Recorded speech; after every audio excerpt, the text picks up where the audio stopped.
The glass doors of Prestige Auto glowed under the late afternoon sun. But inside, the air was thick with arrogance. Elena Marquez, 65, stood quietly by a sleek convertible, her silver hair catching the light, her fingers tracing the car's curve as if it held a memory.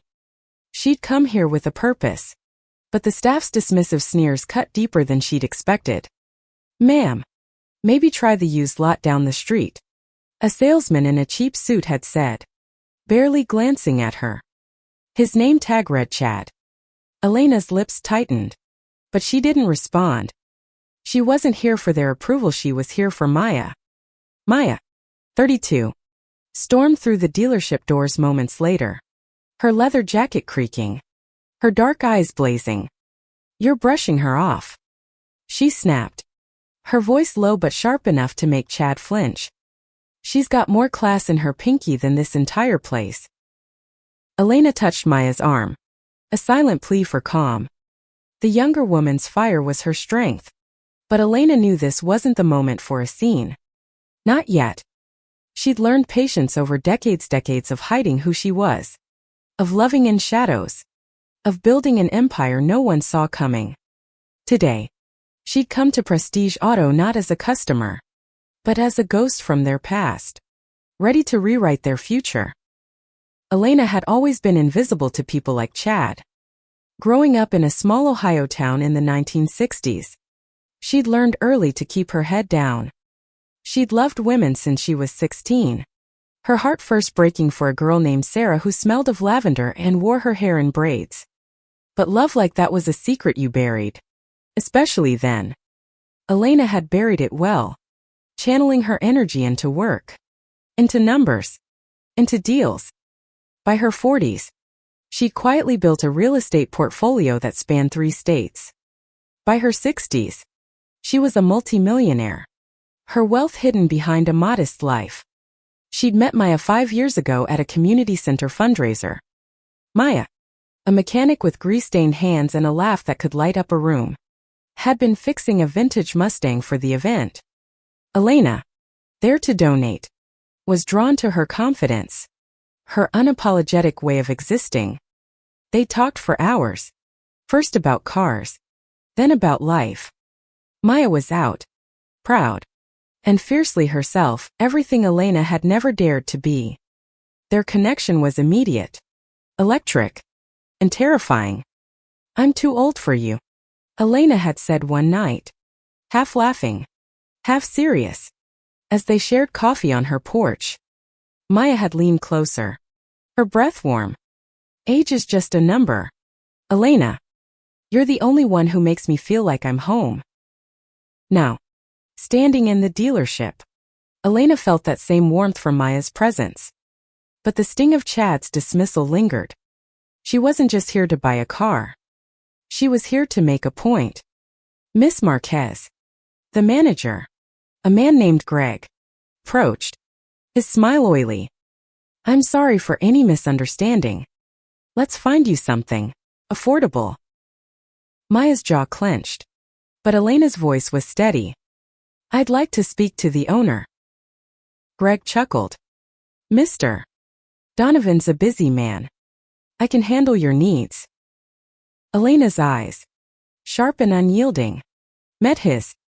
"Tell him Elena Marquez is here. He'll want to know." Greg hesitated, then shrugged and walked away, muttering under his breath. Maya leaned in, whispering, "You sure about this, love?" Elena nodded, her heart racing. She wasn't just sure, she was certain. This dealership, this gleaming monument to ego, was about to learn who she was. The next morning, the dealership was abuzz with rumors. Elena Marquez wasn't just a customer. She was the new owner. Overnight, she'd finalized the purchase through a holding company, a deal years in the making. The staff, oblivious, had mocked the wrong woman. Elena walked in at 9 a.m. Maya at her side. The showroom fell silent. Chad's face paled as Elena stepped forward, her voice calm but commanding. "Effective immediately. This dealership is under new management. You're all dismissed. Gasps echoed. Greg stammered. You can't. I can. Elena cut in. And I have. She turned to Maya, who grinned, her pride palpable. Let's rebuild this place, Elena said softly. For people like us. The story of Elena and Maya wasn't just about revenge. It was about reclaiming space. About love that refused to be ignored. About two women who'd found each other against all odds. And it was only beginning. Their love had never been easy. Elena's life had been a masterclass in restraint. Coming out in her 60s, after a lifetime of secrecy, felt like stepping onto a tightrope. She'd been married once. To a kind man who never knew her heart. They'd parted amicably. But the loneliness had lingered. Meeting Maya had been like waking up after decades of sleep. Maya, too, had her scars. Raised in foster care. She'd fought for every scrap of belonging. Being openly lesbian in a world that wasn't always kind had hardened her edges. But Elena softened them. Together, they were a force, two women who'd found solace in each other. Who'd built a life where love was the foundation. Not a footnote. The dealership purchase wasn't just a power move. It was personal. Years ago, Elena had come to Prestige Auto as a young woman, dreaming of a car that symbolized freedom. She'd been laughed out the door. Her identity dismissed as much as her wallet. Now, she owned the place. And she wasn't here to play nice. As the fired staff shuffled out, Elena and Maya stood in the empty showroom. What now? Maya asked, her voice soft but curious. Elena smiled, her hand finding Maya's. Now, we make this place ours. A dealership for everyone where no one's turned away. They spent the day planning. Maya, with her mechanics expertise, suggested a focus on custom builds. On cars that told stories.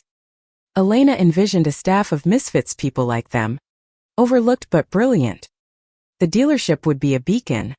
A place where love and identity weren't liabilities but strengths. By evening, they sat on the hood of the convertible Elena had admired. Sharing a quiet moment. You're incredible, Maya said, her voice thick with emotion. Elena laughed softly. I'm just stubborn. And I love you. Maya kissed her. Slow and sure. The world fading around them. The dealership, once a symbol of exclusion, was now theirs to redefine. And they would together. The showroom felt different now. Stripped of its old arrogance. Elena and Maya spent the next week transforming Prestige Auto. Their vision taking shape in every corner. The glass walls, once cold and imposing, now held posters of diverse faces, mechanics, salespeople, customers, each with a story. Elena wanted the dealership to feel like a home, not a fortress. But change wasn't easy. The fired staff had spread word of Elena's takeover, and the local business community buzzed with skepticism. An old woman and her friend, a rival dealer, had sneered at a Chamber of Commerce meeting. Elena overheard, her grip tightening on her coffee cup.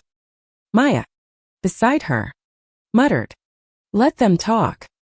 They'll see." Elena wasn't naive. She knew buying the dealership was only the first step. The real challenge was proving it could thrive under her and Maya's leadership. They needed a team, a vision, and customers who believed in them. Most of all, they needed to navigate a world that still judged their love. Elena's past had taught her resilience, but it hadn't prepared her for the spotlight. Growing up, she'd hidden her truth behind a carefully curated life, church on Sundays, a husband by 30, a smile that never cracked. Only in private moments, in stolen glances with women like Sarah, had she felt alive. Coming out to her daughter, Sophia, at 60, had been her hardest confession. Sophia had hugged her, tears in her eyes. "I just want you to be happy, Mom." Maya's life was different but no less fraught. She'd been kicked out of her last foster home at 17 for kissing a girl. She'd survived by working odd jobs, eventually landing in a garage where her knack for engines earned her respect. But respect didn't erase the whispers, the side eyes, the customers who'd ask for a real mechanic. Maya had learned to laugh it off, but Elena saw the hurt in her eyes.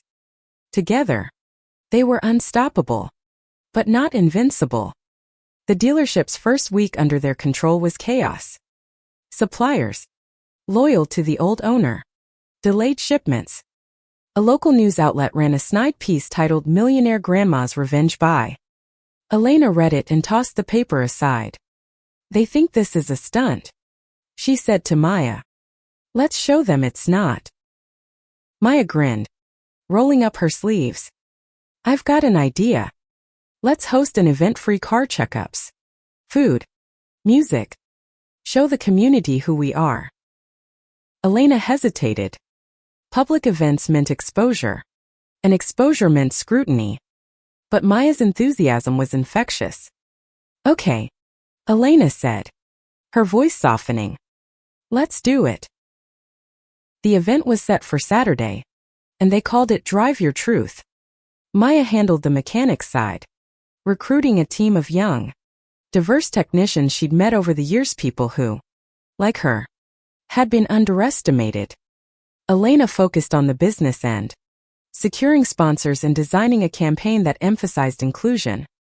They advertised in local LGBTQ+ centers, veterans groups, and community boards, inviting everyone to bring their cars and their stories. By Friday, the dealership was buzzing with preparations.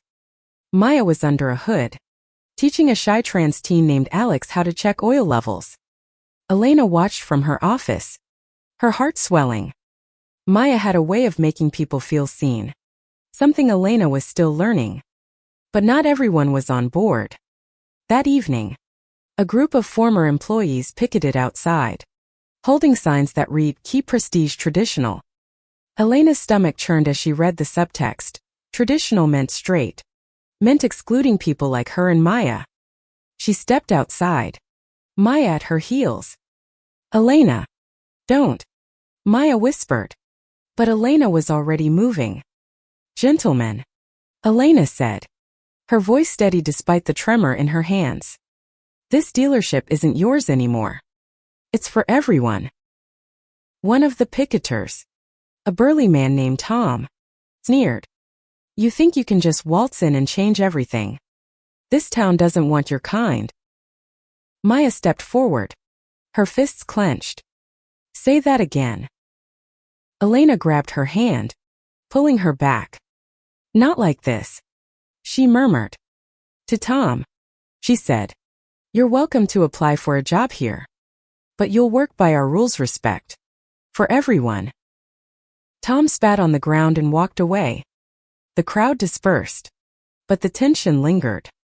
Back inside, Maya paced. "I wanted to deck him." "I know," Elena said, pulling her close. "But we're bigger than that. We have to be." Saturday dawned bright and clear. The lot was packed with cars, families, and curious locals. Maya's team worked tirelessly, checking tires and fluids, while Elena greeted guests, her smile warm but guarded.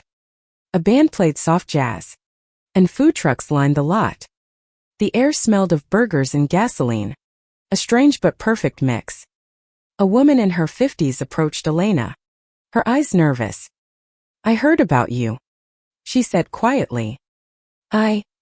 I've never told anyone I'm gay. But seeing you and Maya gives me hope." Elena's throat tightened. She took the woman's hand. "You're not alone. You never were." By day's end, they'd serviced over 100 cars and made connections that felt like the start of something real. Maya found Elena in the office, her face glowing. "We did it," she said, pulling Elena into a hug. "We're just getting started," Elena replied, her voice thick with emotion. They stood there, holding each other, the hum of the event fading into the background. The dealership was no longer just a business. It was their legacy, their love letter to a world that hadn't always loved them back. The success of Drive Your Truth sent ripples through the community. But not all were positive. By Monday, Elena and Maya faced a new challenge, a smear campaign. Anonymous online reviews called the dealership a woke experiment and a disgrace to tradition. Elena scrolled through them in her office, her jaw tight. Maya, leaning over her shoulder, snorted. They're just mad we're winning. But the reviews weren't the worst of it. A local supplier, Thompson Tires, canceled their contract, citing differences in values. Elena knew what that meant. She'd seen it before decades ago, when her real estate deals were scrutinized because she was a woman who didn't play by the old boys club rules. Now, it was her identity, her love for Maya, under attack. We'll find another supplier, Maya said, her voice firm. We don't need them. Elena nodded, but worry gnawed at her. The dealership's finances were tight after the purchase, and they couldn't afford setbacks. She'd invested everything, not just money, but her heart. Failure wasn't an option. Elena's past had been a series of calculated risks. She'd bought her first property at 25. A rundown duplex no one else wanted. She'd fixed it up, sold it, and reinvested. Every deal was a step toward freedom, a way to escape the confines of a world that told her who she could be. But freedom came at a cost. She'd lost friends, family, even Sarah, who'd married a man to appease her parents. Elena had vowed never to let love slip away again. Maya was her second chance. Their relationship wasn't perfect. Elena's caution clashed with Maya's impulsiveness, but it was real. Maya pushed Elena to be bold, to live out loud. Elena grounded Maya, reminding her that love didn't need to be a fight. Together, they balanced each other. But the world outside their bubble was relentless. The supplier issue escalated when Thompson Tires' owner, a grizzled man named Hank, called Elena personally. I don't do business with people who flaunt their lifestyle, he said, his voice dripping with disdain. Elena's hand shook as she held the phone. Hank, this isn't about my life. It's about tires. You want to lose a contract over this? Your choice, he said, and hung up. Maya, overhearing, slammed a wrench onto the workbench. He's a bigot. We're better off without him. But Elena wasn't so sure. They needed tires to keep the service department running, and alternatives were scarce in their small town. She spent the night researching, calling contacts from her real estate days. By dawn, she'd secured a deal with a supplier in Cleveland, but it would cost more. The numbers weren't adding up. The dealership's new team was a bright spot. Maya had hired Alex, the trans teen from the event, along with a lesbian couple, Jamie and Tara, who were wizards with car electronics. Elena brought in Rosa, a Latina single mom who'd been a top salesperson at a rival dealership, but was overlooked for promotions. Together, they were rebuilding Prestige Auto's reputation, one customer at a time. But the community wasn't fully on board. A local church group organized a boycott, distributing flyers that called the dealership a sin. Elena found one taped to the showroom door one morning. She tore it down, her hands trembling with anger and hurt. She'd spent her life in churches, hiding who she was. Now, she was done hiding. Maya found her staring at the crumpled flyer. They don't get to define us, Maya said, her voice fierce. We're not just a dealership. We're a statement. Elena nodded, but the weight of it all pressed on her. She wasn't young anymore. Fighting took energy she wasn't sure she had. But then Maya took her hand, and the warmth of her touch reminded Elena why she was doing this. Not just for them, but for everyone who'd ever been told they didn't belong. They decided to fight back with kindness. Elena proposed a scholarship fund for local LGBTQ+ youth, using a portion of the dealership's profits. Maya suggested partnering with a nearby women's shelter, offering free car repairs to residents. The initiatives were small but meaningful. A way to show the town they weren't going anywhere. The scholarship announcement drew attention. A local reporter, a young woman named Lila, reached out for an interview. Elena was wary media hadn't been kind, but Maya convinced her. "Let's tell our story," she said. "Not their version of it." Lila arrived the next day. Her questions sharp but fair. "Why buy a dealership?" she asked. Her pen poised. Elena glanced at Maya, who nodded encouragingly. "Because I was tired of being invisible," Elena said. "I spent my life hiding who I am. This place's my way of saying I'm here. And I'm not ashamed." Maya added, "And it's for people like us, who've been told they don't belong. We're building something better." The article ran the next week. Front page of the local paper. It was honest, raw, and unexpectedly supportive. Calls started coming in, customers who'd read the story, who wanted to support the dealership. For every hateful comment online, there were 2 messages of gratitude. A lesbian couple from the next town over drove an hour to buy a car. A father brought his non-binary teen to meet Elena, tears in his eyes as he thanked her. Elena and Maya sat in the office that night, exhausted but hopeful. "We're doing it," Maya said, her voice soft. Elena squeezed her hand. "We're trying. That's enough for now." The article changed everything. Prestige Auto's lot was busier than ever, with customers drawn by Elena and Maya's story. But success brought new problems. The dealership system's inventory, payroll, customer tracking were outdated, left in disarray by the previous owner.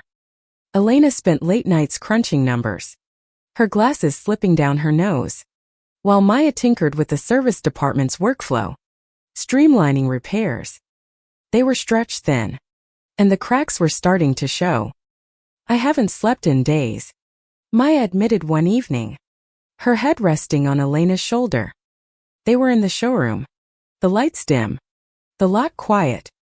Elena kissed her forehead, but her own exhaustion mirrored Maya's. They couldn't keep up this pace forever. Elena's past had been about control over her finances, her emotions, her identity. Coming out had loosened that grip, but running the dealership felt like a new kind of cage. Every decision carried weight. Hiring Rosa had been a risk. She was talented but untested in a leadership role. Promoting Alex, barely 18, to lead mechanic was another gamble. But Elena believed in them, just as she believed in Maya. Maya's confidence was her armor, but it wasn't impenetrable. She'd always been the one to charge forward, to fight, but the constant pushback and line hate, supplier rejections, the church flyers wore on her. One night, after a long day, she snapped at Alex over a misdiagnosed engine issue. The kid's face fell, and Maya immediately regretted it. "I'm sorry," she said, pulling Alex aside. "You're doing great. I'm just tired." Alex nodded, shy but forgiving. "It's okay. I know it's not about me." Elena overheard, her heart aching. Maya was her rock, but even rocks could crack. That night, she made Maya dinner, simple pasta, candlelight, no talk of work. They laughed about old memories, about the first time Maya fixed Elena's car, her flirtatious grin impossible to resist. For a moment, they were just 2 women in love, not warriors in a battle. The next challenge came from within. Rosa, the new sales lead, approached Elena with a concern. "Some customers are asking for the old staff," she said, her voice hesitant. "They're saying we're too different." Elena's stomach twisted. "Different how?" Rosa shifted uncomfortably. "You know, the gay thing. They don't say it outright, but it's there." Elena leaned back in her chair, processing. She'd expected resistance, but hearing it from customers stung. "What do you think we should do?" she asked. Rosa straightened. "Keep going. They'll come around. Or they won't. But we're not changing who we are. Elena smiled, proud of Rosa's resolve. You're right. Let's focus on the ones who see us. But the conversation lingered. Elena wondered if she'd been naive, thinking a dealership could change hearts. Maya, sensing her doubt, pulled her aside later. We're not here to fix everyone, she said. We're here to show what's possible. Elena nodded, but the weight of leadership pressed harder. She wasn't just fighting for herself and Maya anymore, she was fighting for Rosa, Alex, Jamie, Tara, and every customer who'd ever felt unwelcome. A new opportunity came unexpectedly. A national LGBTQ+ advocacy group reached out. Inspired by the article, they wanted to partner with Prestige Auto for a charity car show, raising funds for queer youth. The exposure could put the dealership on the map, but it also meant more scrutiny. Elena hesitated, wary of the spotlight, but Maya was all in. This is our chance, Maya said, her eyes bright. We show the world what we're about. The car show was set for a month out, and preparations consumed them. Maya worked with her team to restore a vintage Mustang for the centerpiece, a nod to the car that had brought them together. Elena coordinated logistics, her real estate instincts kicking in as she negotiated with vendors and secured permits. The team rallied, each member bringing their own flair. Alex designed custom decals. Rosa crafted a marketing plan, and Jamie and Tara rigged a lighting system that made the lot glow. But the night before the show, disaster struck. Vandals hit the lot, spray painting slurs across the Mustang's hood. Elena found it at dawn, her heart sinking. Maya was already there, scrubbing at the paint, her hands shaking with anger. We can't let them win, Maya said, her voice breaking. Elena knelt beside her, taking the rag. They won't. We'll fix this. They worked through the morning, the team joining in. By noon, the Mustang gleamed again, its new decals bold and unapologetic. The vandalism wasn't gone from their minds, but it fueled them. The show would go on. The car show was a triumph. Hundreds attended, families, couples, teens, allies. The Mustang drew gasps, its story shared in a speech by Maya that left the crowd cheering. Elena watched from the sidelines, her heart full. A young woman approached her, tears in her eyes. I came out to my parents today because of you, she said. Thank you. Elena hugged her, unable to speak. Later, as she and Maya stood together, watching the crowd, Maya whispered, We're doing it, aren't we? Elena nodded, her hand in Maya's. Yeah, we are. The car show put Prestige Auto on the map, but it also painted a target on their backs. The vandalism wasn't a one-off. Over the next week, Elena and Maya dealt with slashed tires, threatening voicemails, and a brick through the showroom window. Each incident felt like a personal attack, not just on the dealership, but on their love, their existence. Elena's resolve hardened, but her heart ached. She'd spent a lifetime hiding to avoid this kind of hate. Now, it was inescapable. Maya, ever the fighter, refused to back down. They want us scared, she said, sweeping glass from the showroom floor. I'm not giving them that. Elena admired her fire but worried about the toll. Maya's smiles were rarer now, her shoulders tense. Elena caught her staring out the window one night, her expression distant. Talk to me, Elena said, pulling her close. Maya sighed. I'm tired of fighting. Elena. Not you, never you. Just this. She gestured at the broken window. The world beyond it. Elena held her tighter. We don't have to do it alone. Elena's past had taught her to build walls, but Maya had shown her how to tear them down. She'd spent decades alone, her wealth a shield against judgment. Now, she was learning to lean on others. The team, Rosa, Alex, Jamie, Tara became their family. Rosa took charge of security, installing cameras and hiring a guard. Alex and Tara worked overtime to repair damaged cars, their dedication unwavering. Jamie, quieter but fiercely loyal, started a social media campaign to counter the hate, posting photos of the team and their customers with the hashtag #DriveYourTruth. The community responded. For every threat, there were 10 messages of support. A local bakery dropped off pastries with a note, "You're our heroes." A queer youth group sent a handmade banner that read, "Love wins." Elena hung it in the showroom, her eyes stinging. She hadn't realized how much she needed to feel seen. But the hate didn't stop. A city council member, pressured by the church group, proposed a zoning change that would limit the dealership's expansion plans. Elena attended the hearing, Maya at her side, her heart pounding. The room was packed, supporters on one side, opponents on the other. Elena spoke, her voice steady despite the nerves. This dealership isn't just about cars. It's about giving people a place to belong. If you shut us down, you're shutting them out too. A young man in the audience stood, his voice shaking. I bought my first car from them. They treated me like family when my own didn't. Others followed, sharing stories of acceptance. The council voted down the proposal, and the crowd erupted in cheers. Maya squeezed Elena's hand, her eyes shining. You were amazing. The victory was sweet, but it didn't erase the strain. Elena noticed Maya pulling away, spending more time in the garage, less time talking.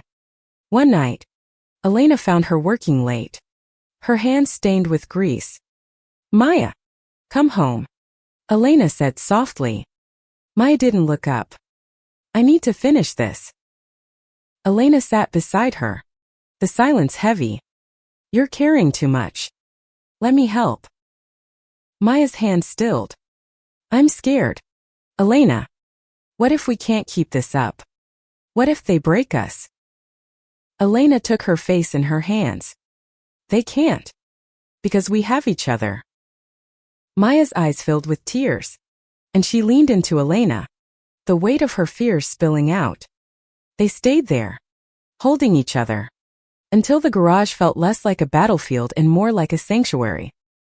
The dealership's next move was bold, a custom car program for marginalized communities. Maya led the charge, designing vehicles with input from customers' bright colors, unique decals, stories built into every detail. Elena secured funding from progressive investors, her business acumen shining. The program launched with a small ceremony, attended by local activists and customers. A non-binary teen named Riley got the first car, a vibrant blue sedan with their chosen name painted on the hood. They hugged Maya, then Elena, their smile radiant. The launch drew national attention. A major news outlet picked up the story, calling Prestige Auto a beacon of change.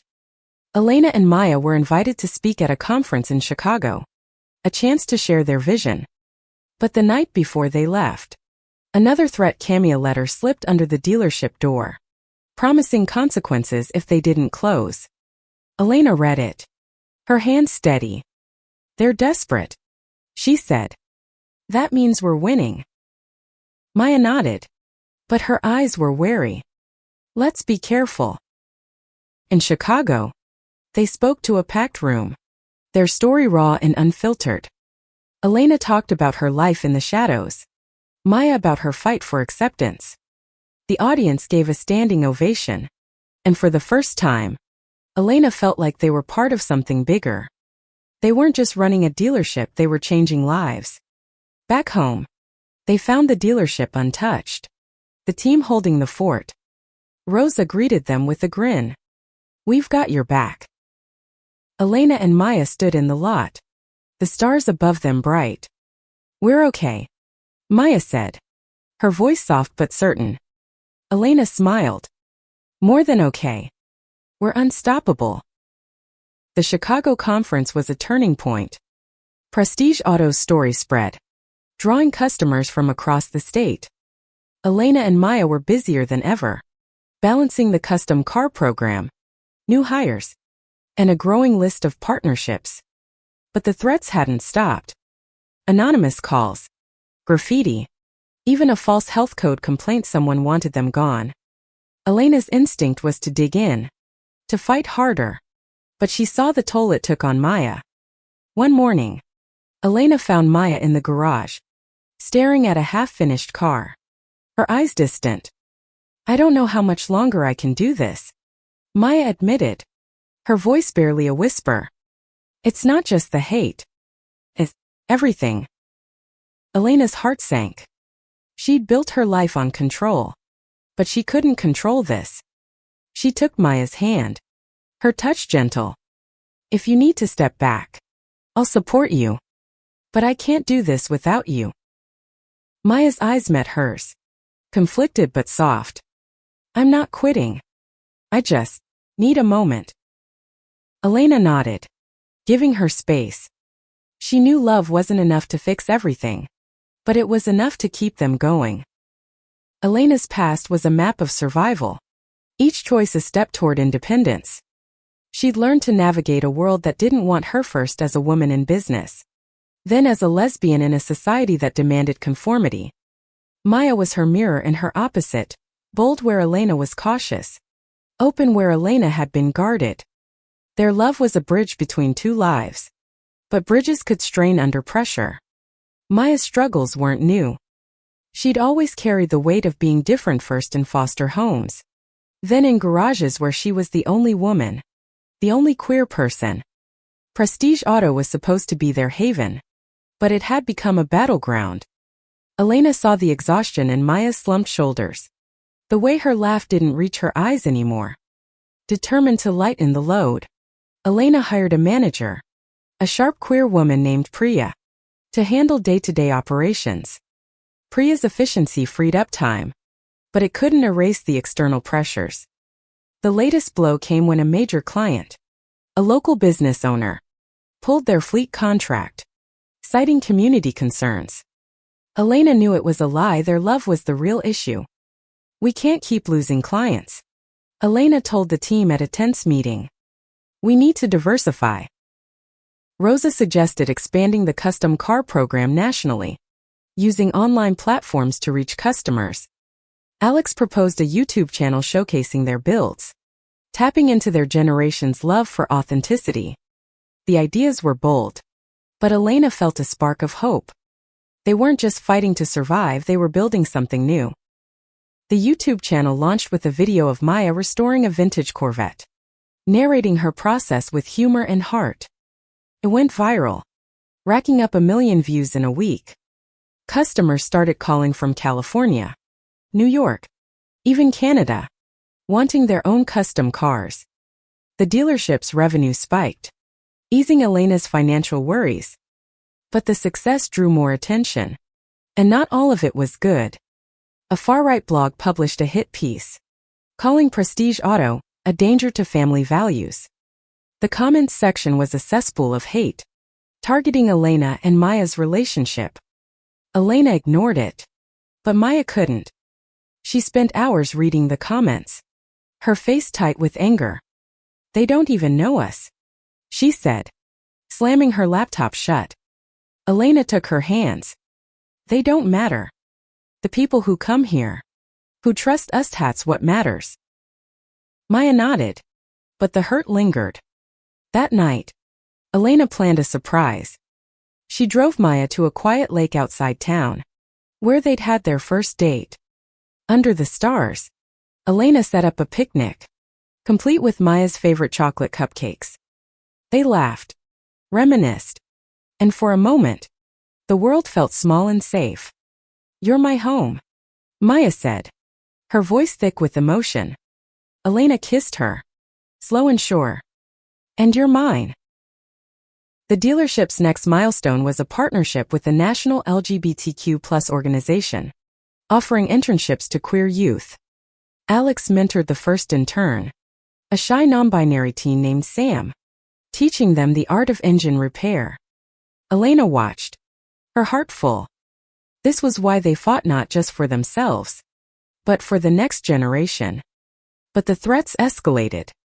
One night, a fire broke out in the storage shed, destroying spare parts. The fire department ruled it arson. Elena and Maya stood in the lot, watching the flames die down, their hands clasped tightly. The team rallied around them, Rosa organizing a fundraiser to cover losses, Priya coordinating with insurance. The community showed up customers, allies, even the bakery owner with more pastries. "We're not alone," Elena said, her voice steady despite the chaos.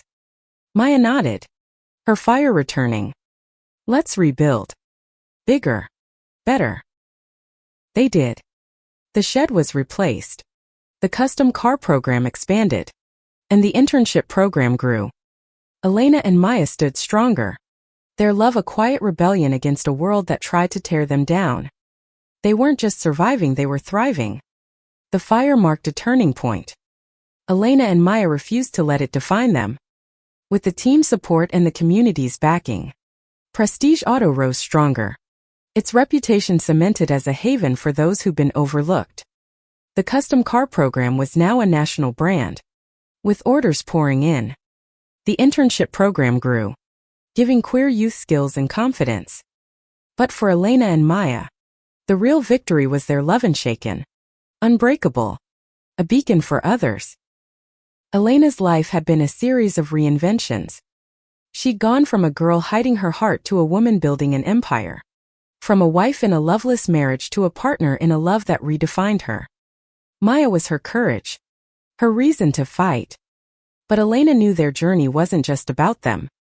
Every car they sold, every intern they mentored, every customer they welcomed was a step toward a world where love like theirs wasn't a battle. Maya, too, had changed. The fire, the threats, the hate they'd tested her. But they'd also shown her she wasn't alone. Elena's steadiness, the team's loyalty, the community's support, it all reminded her that fighting was worth it. She'd spent her life proving herself, but now she was building something lasting. One morning, Elena found a letter in the mail, addressed to them both. It was from Sarah, Elena's first love, now in her 60s, living in California. "I read about your dealership," she wrote. "You're living the life I was too afraid to. Thank you." Elena cried reading it, Maya holding her close. The past wasn't erased, but it no longer held her captive. The dealership's one-year anniversary was a celebration of survival. They hosted another Drive Your Truth event, bigger this time, with a car show, live music, and a scholarship ceremony. The lot was packed: families, couples, teens, allies. Rosa emceed, her confidence shining. Alex and Sam unveiled a new custom car, a tribute to the community, its hood painted with a mural of diverse faces. Elena and Maya stood together, watching the crowd. A young lesbian couple approached, nervous but smiling. "We're getting married next month," one said. "We want you to be there." Elena's eyes welled up. "We'd be honored." As the event wound down, Maya pulled Elena onto the stage. The crowd quieted, curious. Maya took the mic, her voice steady but emotional. "A year ago, we took a risk. Not just on this dealership, but on us. Elena, you're my everything. I want the world to know it." Before Elena could process, Maya dropped to one knee, a ring in her hand. "Marry me." The crowd gasped, then cheered. Elena's heart raced, decades of fear and hiding melting away. "Yes," she whispered, then louder. "Yes." They kissed, the crowd roaring, the moment electric. It wasn't just a proposal, it was a declaration. They'd built more than a dealership. They'd built a life, a legacy, a love that refused to be silenced. Months later, Prestige Auto was unrecognizable from its former self. The lot gleamed with custom cars, each a story of identity and pride. The team had grown, with Priya now co-managing, Rosa leading sales, and Alex heading the service department. The internship program was a model for other businesses, and the scholarship fund had helped dozens of queer youth. Elena and Maya married in a small ceremony, surrounded by their team, their community, and a few loyal customers. Sophia, Elena's daughter, gave a toast, her voice thick with pride. "You taught me what love looks like," she said, raising a glass to her mother and Maya. The dealership faced challenges: competition, economic shifts, the occasional hateful comment, but they were ready. Elena's business savvy and Maya's passion kept them grounded. The hate hadn't disappeared, but it was drowned out by the love they'd cultivated. One evening, as they locked up the dealership, Elena paused, looking at the sign, "Prestige Auto, place for everyone." Maya followed her gaze, her hand slipping into Elena's. "We did good, didn't we?" Elena smiled, her heart full. "We did better than good. We changed the world." They walked into the night, hand in hand, their love a quiet revolution. The dealership wasn't just a business, it was a promise. A proof that love could triumph, that two women could rewrite the rules and win. And they had.